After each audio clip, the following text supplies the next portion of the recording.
This story happened in a frigid Chicago, in the heart of one of America's greatest cities, where skyscrapers touch the sky and millions walk in haste. There was an invisible woman. No one knew her name. No one looked into her eyes. But in a violent snowstorm, she did something that would change everything. And hidden in this story is a secret keyword. Can you discover it by the end? Comment your answer and get ready for a journey that will touch your heart. The wind cut like blades. Sarah Mitchell huddled under the awning of a closed store on Michigan Avenue, her hands trembling as she held a soaked piece of cardboard. 3 months ago, she had an apartment in Lincoln Park, a stable job as a graphic designer, plans for the future. Now, everything she owned fit into a battered backpack. The fall was fast, brutal. First, the company she worked for closed its doors overnight. No warning, no severance. Then, a severe infection sent her to the hospital. Medical bills drained her savings. The landlord showed no mercy. In 2 months, Sarah was on the streets. She learned to survive, learned where to find food, where to sleep undisturbed, how to become invisible to the eyes of others. But on that December afternoon, everything changed. The snowstorm had emptied the streets. Sarah was walking through Millennium Park when she heard a scream. A little girl in a red dress was running towards the street, chasing a hat the wind had snatched away. Sarah saw the car skidding on the ice, saw the driver attempting to brake, saw that there wasn't time. Without thinking, she dropped her backpack and ran. Her arms grabbed the girl a second before impact, both rolling onto the snow-covered sidewalk. The car passed by, narrowly missing them, honking furiously. Sarah gasped, feeling pain in her shoulder. But the girl was safe. "Are you okay?" Sarah asked, wiping the snow from the child's face. The girl, with frightened blue eyes, nodded. Then a man in a dark suit ran up to them. "Emma! My God, Emma!" He hugged the girl tightly, then looked at Sarah. His eyes were red. "You saved my daughter! How can I thank you?" Sarah stood up with difficulty, retrieving her backpack. "No need! Just take care of her." She started to walk away, but the man gently held her arm. "Wait, please, what is your name?" Sarah hesitated. It had been a long time since anyone asked her name. "Sarah? Michael Cooper." He extended his hand. "Do you need anything? Can I help in any way?" Sarah looked at her soaked clothes, at her old backpack. "I need a job," she said, surprising herself with the honesty. "Anything. I'm a graphic designer. Or I was." Michael studied her face for a long moment. There was something there, a spark, dignity even in ruin. "Tomorrow, 8 o'clock. He handed her a card. "My architecture firm. Come presentable. I promise you'll get a real chance." Sarah held the card with trembling hands. For the first time in months, she felt something other than despair. But what Michael didn't know is that this decision wouldn't just change Sarah's life. It would change everything. Now tell me, did you notice something special in this story? Something that repeats? Something hidden? What is the key word that defines what really happened there? Sarah's longest night was just beginning. She held that card as if it were gold. But a question hammered in her mind. What if this is just pity? This is the story of a chance no one expected, and of a secret word that is changing everything. Have you discovered what it is yet? Keep paying attention. The answer is closer than you think. Sarah spent the night in a South Side shelter. She couldn't sleep. Michael's card glowed under the dim light. Cooper and Associates, Sustainable Architecture. At 5 in the morning, she got up. She went to the public restroom at Union Station, washed herself with cold water, brushed her teeth, combed her hair as best she could. Her only decent clothes were worn-out jeans and a grey sweater with a few holes. But she was clean, and she was there. At 7:45, Sarah was in front of a glass building in the West Loop. Her heart pounded. "I can do this," she murmured. "I have to do this." She went up to the 10th floor. The reception area was modern, minimalist, green plants everywhere. The receptionist looked at her with suspicion. "Can I help you?" "I have a meeting with Michael Cooper at 8 o'clock. The woman frowned, checking the schedule. "I don't see anything here." "Sarah?" Michael appeared in the hallway. He was wearing jeans and a casual blue shirt. He smiled. "You came. I thought maybe—" He stopped. "Never mind. Come in." He guided her to a meeting room with a view of the Chicago River. "Coffee?" "Please." Michael poured 2 cups. He sat across from her. "Sarah, I'll be direct. I don't know your full story, but yesterday I saw something in you." He paused. "I saw someone who hadn't given up, who still has reflexes, courage, presence of mind." Sarah felt tears burn, but held them back. "I need an assistant," Michael continued. "Someone to organize files, help with presentations, manage details. It's not glamorous, but it's a start." "Why me?" Sarah asked. "You don't even know me." Michael looked out the window. "My wife died 2 years ago. Cancer." His voice trembled slightly. "Emma is all I have. And yesterday, you didn't hesitate. You didn't think about yourself. You just acted." He looked back at Sarah. "That tells me more about you than any resume." Sarah took a deep breath. "I was a graphic designer. I worked at Morrison Creative for 5 years. I was good, very good. What happened? The company went bankrupt. I got sick. The bills came. I had no family to ask for help." Her voice failed. "In 3 months, I lost everything." Michael nodded. "Then you know how to start over. And that's exactly what I need. Someone who understands value, who doesn't waste anything." He slid a paper across the table. "Temporary contract. 3 months. Basic salary plus housing in one of our transition apartments. If it works out, we'll make it permanent." Sarah looked at the paper. Her hands were shaking. "Why are you doing this?" Michael smiled sadly. "Because someone did it for me once. And because," he hesitated, "because I believe in you." Sarah signed the paper right then.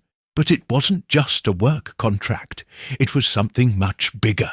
Something that would begin to transform not only her, but everyone around her. Sarah's first days in the office were strange. She had a place to sleep, hot food, a job. But something inside her was still broken. Because you can get off the streets, but the streets don't leave you so easily. That's the part of the story no one tells. And hidden in it is the key to everything. Are you paying attention? The apartment Michael offered was small but clean, a studio in Pilsen with a window facing the street. Sarah walked in that first night and simply stopped. There was a real bed, a bathroom, a kitchen. She sat on the floor and cried for an hour. At the office, she worked with obsessive intensity.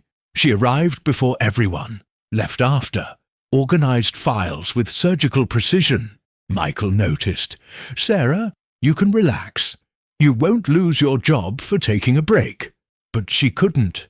The head secretary, Jennifer, a 40-year-old woman with designer glasses, watched Sarah with suspicion. "Where did she come from again?"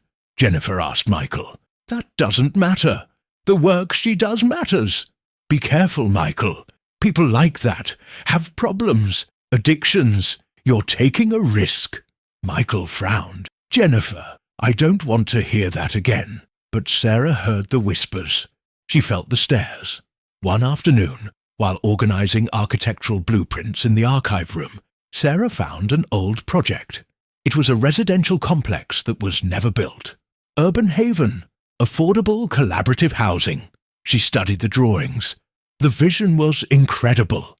Modular apartments, shared spaces, community gardens. "Why was this never done?" she murmured. "Lack of investors." Sarah turned around.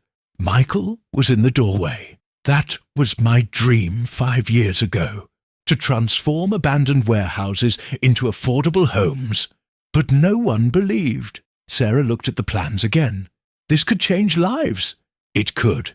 But dreams need money, and money needs... Michael stopped. Sarah completed. Trust. He smiled slightly. Exactly. That night, Sarah couldn't stop thinking about the project. She knew that world, lived in it. She knew what people on the streets needed. Not charity, dignity, a place to start over. The next day, something unexpected happened. Emma, Michael's daughter, showed up at the office after school. She saw Sarah and ran to her. You're the lady who saved me. Sarah smiled, kneeling down. Hi, Emma. How are you? Good. Daddy said you work here now. Are you going to stay? Sarah looked at Michael, who was watching from a distance. I'm going to stay. Emma hugged Sarah spontaneously, and Sarah felt something break inside her, something that had been frozen for months.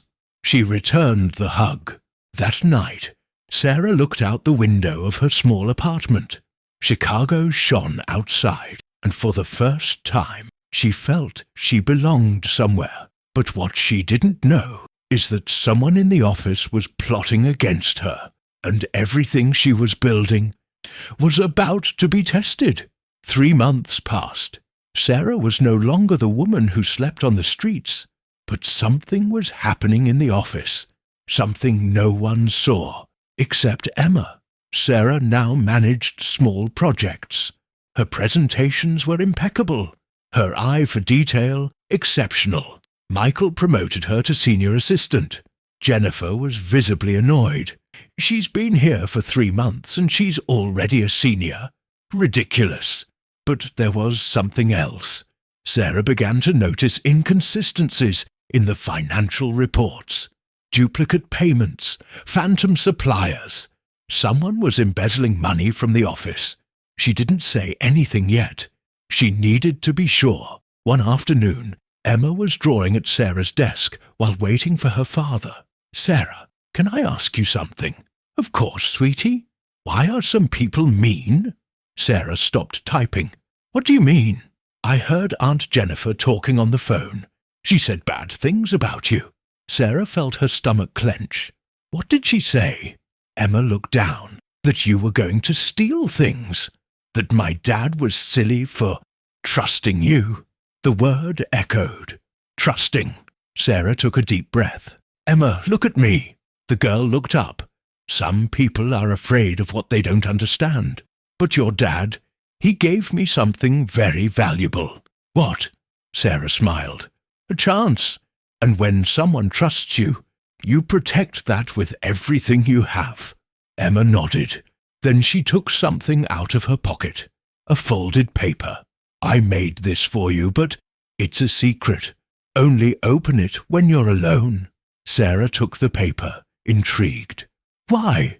Because it has magic, Emma whispered. And magic only works if you believe. That night in her apartment, Sarah opened the paper. It was a drawing. A woman standing under a rainbow. Beside her, a girl holding hands with a man. At the top, in childish letters, family is who trusts you. Sarah felt tears fall. Emma had captured something she couldn't name herself. The next day, Sarah made a decision. She needed to investigate the fraud. But if she said something without proof, she could lose everything. She worked discreetly, checked every file, every transaction, and finally found it. Jennifer had been embezzling funds for over a year. Small amounts, but totaling over $100,000. Sarah gathered all the evidence. But before going to Michael, Jennifer confronted her. You're prying where you shouldn't be. Sarah didn't back down. I'm doing my job. Jennifer smiled coldly. Do you think he'll believe you? A former homeless woman against me? I've worked here for 10 years. Then why are you worried? Jennifer's expression changed. Be careful, Sarah. You don't know who you're dealing with. Sarah had the proofs. But would she have the courage to present them? Or would the fear of losing everything be greater? The moment of truth had arrived. Sarah had two choices: stay silent and keep the peace, or risk everything for the truth. But what she didn't know is that her decision wouldn't just change the office, it would change who she was. Sarah asked for a private meeting with Michael. It was a Friday morning. The office was quiet. "Michael, I need to show you something." She spread the documents on the table. Financial reports, bank transfers, emails. Someone is embezzling money from the company. For over a year. Michael turned pale. How much? $123,000. He ran his hand through his hair. Who? Sarah hesitated. Just a second. Jennifer. Heavy silence. Are you sure? Absolutely. All the misappropriations go through the accounts she manages. I created a complete trail. Michael looked at the papers, then at Sarah. Why are you telling me this? You could simply ignore it. Because you trusted me, Sarah said simply, and I won't betray that. Michael closed his eyes for a moment. She'll deny it. She'll say you're making it up, that you want her job. I know, but the truth is here. Michael nodded slowly. I'll check everything. If it's true, it is true. That afternoon, Michael called Jennifer and a company lawyer. The meeting was tense, brutal. Jennifer denied everything, yelled, accused Sarah of sabotage. She's trying to destroy me, it's obvious. But the numbers didn't lie. The lawyer confirmed. The evidence was solid. Jennifer was fired on the spot. Security escorts accompanied her out. Before leaving, she looked at Sarah with pure hatred. You'll regret this. Sarah didn't answer. When the office emptied, Michael returned to her room. Sarah, I know, I caused a huge problem. No. Michael shook his head. You saved this company, and more importantly, he paused, you proved something I already knew. What? That I trusted the right person. But the story doesn't end here, because what Sarah did that day opened a door no one expected, a door to something much bigger. After exposing the fraud, Sarah earned respect, but she also gained something she hadn't had in years, the trust of someone powerful. And with that trust came an idea that would change Chicago and the lives of thousands of people. The second clue is coming. Are you attentive? 2 weeks after Jennifer's departure, Michael called Sarah. I need a partner, someone to manage new projects, someone I can trust. There was the word again. Sarah felt her heart race. Michael, I don't have an architecture background, but you have something better. Vision and real experience. He pulled out the old Urban Haven blueprints. Do you remember this project? Of course. I want to revive it, and I want you to lead it. Sarah looked at the plans. Why me? Because you lived this. You know the real needs. It's not theory for you. It's life. Sarah took a deep breath. Then let's do it differently. Not just affordable housing. Housing with opportunity. How so? She began drawing on the whiteboard. We transform abandoned warehouses into mixed complexes. Housing, training workshops, shared workspaces. Michael leaned forward. Continue. People don't just need a roof. They need purpose. So we create partnerships. Local companies offer internships. Residents contribute skills. Sarah was talking fast now, with passion. It's an ecosystem, not charity. Investment in people. Michael smiled. That's brilliant. But we're going to need big investors. Then let's find them. In the following months, Sarah and Michael worked obsessively. They created presentations, 3D models, financial projections. Emma sometimes stayed at the office, drawing while they worked. Late one night she asked, Sarah, why do you work so hard? Sarah stopped. Because I want to help people like I used to be. Were you sad? Very. And now? Sarah looked at Emma, then at Michael. Now I have a family. and a purpose. Emma smiled. Daddy said you're special, that he trusts you more than anyone. Sarah felt her eyes water. Your dad is a good man. Michael, who had been listening from the doorway, came in. Time to go home, you two. But on the way out, he touched Sarah's arm. Emma is right. You are special, and I trust you, completely. The presentation to investors was scheduled. It was all or nothing. If it worked, Sarah's life would change forever. If it failed, well, she already knew rock bottom. But the real question was, did she trust herself enough to believe? Comment the word now, and if you want to see what happened at the most important presentation of Sarah's life, don't miss the next chapter. The truth is coming. Subscribe! The room was full of investors, men and women who controlled millions. And there was Sarah, the woman who a year ago was sleeping on the streets. It was the moment of truth. But something unexpected would happen that night. Something that would test everything she had built. The Four Seasons Hotel in Chicago was elegant that night. Sarah wore a simple but impeccable suit. Michael had taken her shopping. You need to look like what you are, a visionary, he had said. The conference room had 20 people, investors from New York, Boston, San Francisco. Sarah began the presentation. Her voice was firm, clear. She showed the plans, the projections, the social impacts. Urban Haven is not just a real estate project. It's a revolution in how we address the housing crisis. An investor raised his hand. Ms. Mitchell, what is your background to lead this? Tense silence. Sarah took a deep breath. I was a graphic designer for 5 years. Then I lost everything. I lived on the streets for 3 months. Murmurs in the room. But it was there that I learned what these people really need. Not charity, opportunity.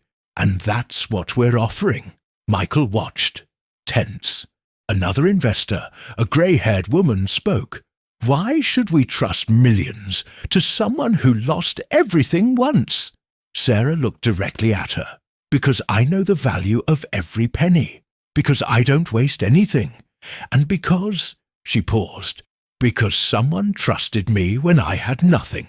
And that changed my life. Imagine what we can do for thousands. The room fell silent. Then the investor smiled. Interesting. The presentation ended. Investors gathered to discuss. Sarah and Michael waited in the hallway. You were incredible, Michael said. I don't know if it was enough. 30 minutes later, they were called back. The group leader, a man named Robert Chen, spoke. Ms. Mitchell, Mr. Cooper, we have decided to invest. Sarah felt her legs weaken. $12 million. Initial phase. Michael hugged Sarah, but Robert continued. With one condition. Sarah Mitchell must be co-director of the project. Not an assistant, not a consultant, a leader. Sarah looked at Michael, who was smiling. You heard. It's yours. You deserve it. Late that night, Michael and Sarah returned to the office. Emma was with the babysitter, sleeping. They sat in the meeting room, still processing. Sarah, I need to tell you something. What? Michael hesitated. When I hired you, many people told me I was crazy, that it was risky, but I saw something in you. What? Dignity, strength, and someone who deserved a second chance. Sarah felt tears. You changed my life, Michael. No, you changed yours. I just trusted. That was the night everything changed. But the true transformation was yet to come, because the richness wasn't in the money. It was in something much deeper. 5 years passed. Sarah Mitchell was no longer that woman from the streets. She was a CEO, a millionaire, influential. But the true richness she found wasn't in bank accounts. It was in something no one can buy. Urban Haven was a resounding success. 3 complexes built in Chicago, over 500 families housed. Employment rate of residents, 87%. Sarah was in Forbes, TED Talk, CNN. Her estimated net worth was $45 million. But on that cold December morning, she returned. She returned to the corner of Michigan Avenue where it all began. Emma, now 13, was by her side. Michael, too. "Why are we back here?" Emma asked. Sarah looked at the awning where she used to sleep. "Because we can never forget who we were." She opened a folder. Urban Haven has expanded to 6 cities, but today we are launching something new. "What?" Michael asked. "The Trust Foundation." She showed the plans. "We won't just provide housing. We'll provide mentorship, connections, business opportunities, everything I received." Michael smiled. "Why trust?" Sarah looked at him. "Because that's what changed my life. Not the money, not the job. It was you, trusting me when no one else would." Emma held Sarah's hand. "And I trusted you from the first day." Sarah hugged the girl. "And I learned to trust myself again." That afternoon, the foundation was officially launched. 50 people hired directly from the streets. Training, housing, dignity. One of them was a man named James. Ex-veteran, had been living on the streets for 2 years. "Why are you doing this?" he asked Sarah. "Because someone did it for me, and because I believe in you. You don't even know me. I don't need to. I just need to trust that you want to change. The rest, you do." James started to cry. "No one else trusted me, not even myself." "Then start now." 5 years after that day, James was operations manager of one of the Urban Haven complexes, and he had helped 20 other former homeless people. The chain continued. Sarah, at 39, didn't stop. She and Michael got married in a simple ceremony. Emma was the maid of honor. "Did you know it would work out?" Emma asked that night. "Work out what?" "You and my dad." Sarah smiled. "No, but I trusted, and sometimes that's all we need." Did you manage to discover the keyword? Comment now. Stay with us. The secret keyword is trust, subscribe now, and keep binge watching, because every story here carries a message, and the next one might be exactly what you need to hear today.